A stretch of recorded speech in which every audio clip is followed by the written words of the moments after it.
Hello everyone. Today I will be reviewing the 2021 film Beckett. Beckett is directed by Ferdinando Cito Filomarino, written by Kevin A. Rice, and stars John David Washington, Vicky Krieps, Boyd Holbrook, Alicia Vikander, and Yorgos Papadopoulos. This is a Beckett film review, and there will be spoilers.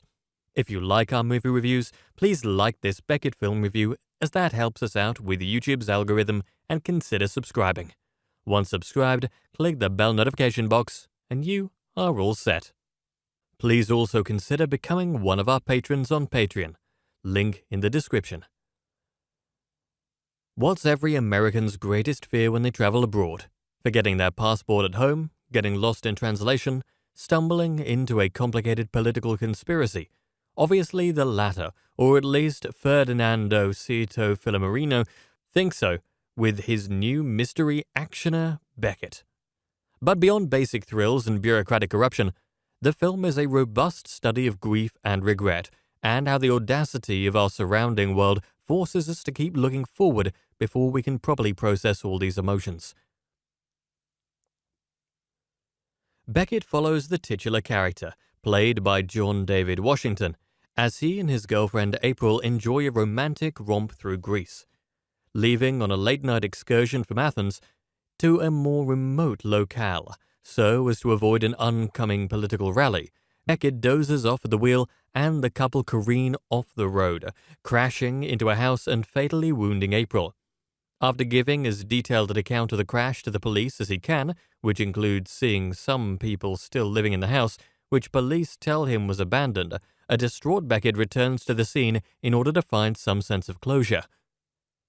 Soon after his return, though, a mysterious woman and one of the cops who interviewed him ambush Beckett with gunfire. He takes off against the rocky Grecian countryside, seeking refuge wherever he can, and with whomever is kind enough to assist him, not to mention speak enough broken English to help him formulate his next steps. Desperate to get back to the U.S. Embassy in Athens, Beckett starts a cross-country journey of hopping trains and hitchhiking with left-wing activists, sustaining multiple injuries in a tireless fight for survival. But these crooked cops are still hot on his tail, and, seeing as he's stumbled into a conspiracy with national consequences, they're nowhere near giving up the chase. Based on the marketing that stresses Luca Guadagnino's producerial role and Filomarino's history as his go-to second-unit director, you'd think Beckett would succumb to the latter's self-aggrandizing thematic flourishes, complete with all the punch-drunk Mediterranean mise-en-scène you could ask for. And that's not wholly wrong, given the opening exposition that's almost suffocating in its sense of saccharine. But the inciting car crash lights the plot's fuse that refuses to be extinguished, running all the way until the explosive finale and injecting us with so much anxiety in its doing so. Filomarino takes the fish-out-of-water archetype and engorges it to an international scale.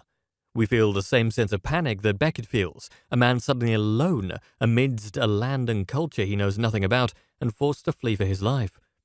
Even in the interactions he has with the locals, Beckett only gets poor translations from the bilingual ones, and the filmmakers don't do us the courtesy of providing English subtitles either. It is quite literally all Greek to me. Despite some late-in-the-game Bourne riffs that slightly overstep the film's reach, the film posits Beckett as nothing but an American layman trying his best to survive. Doses of fight-or-flight adrenaline and a generally fit stature propel him along, of course, but they also don't make him immune to harm and other physical duress. That, as well as his lack of CIA training, makes him and his struggles seem all the more believable. Honestly, after all the bones he breaks and gunshots and stabbings he sustains, as a tourist no less, we're impressed and relieved that he's still hobbling along to the finish line at all. And yet, even in the face of death, there's still a quaint sense of beauty.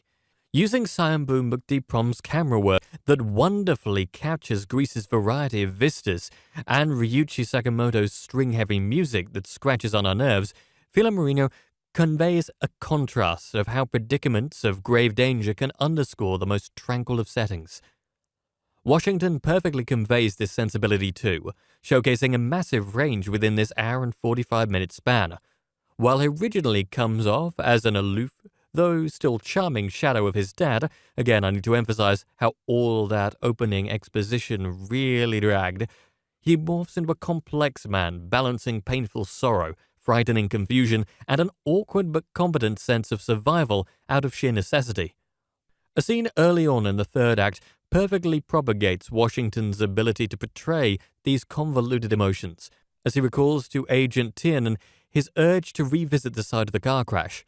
He admits that there wasn't a concrete reason for his return, as he wasn't looking for a physical clue to explain the tragedy, but rather he was just trying to find some sense of mental clarity in order to assuage his own guilt. His otherwise charming demeanor and strong sense of determination suddenly crumbles, as his angry regret turns him into a tearful, stuttering mess.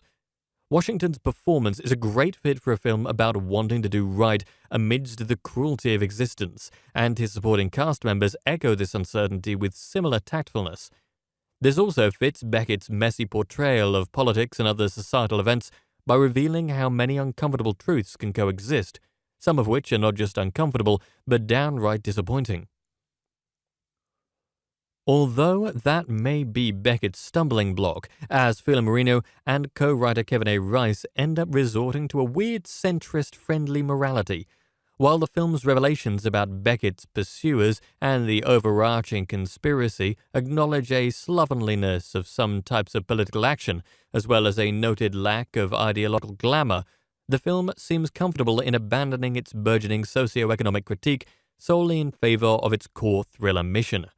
It's not a fatally detrimental creative decision in Philo Marino's doing so. After all, Beckett's later commitment to saving an innocent hostage seems to be the only way he thinks he can atone for April's death, but it is an apolitical one that seems to place all former debate about it, regardless of alignment, into the pejorative, which undermines worthwhile discussions of leftist infighting, the financial corruption of state officials, and American interventionism on any sort of scale.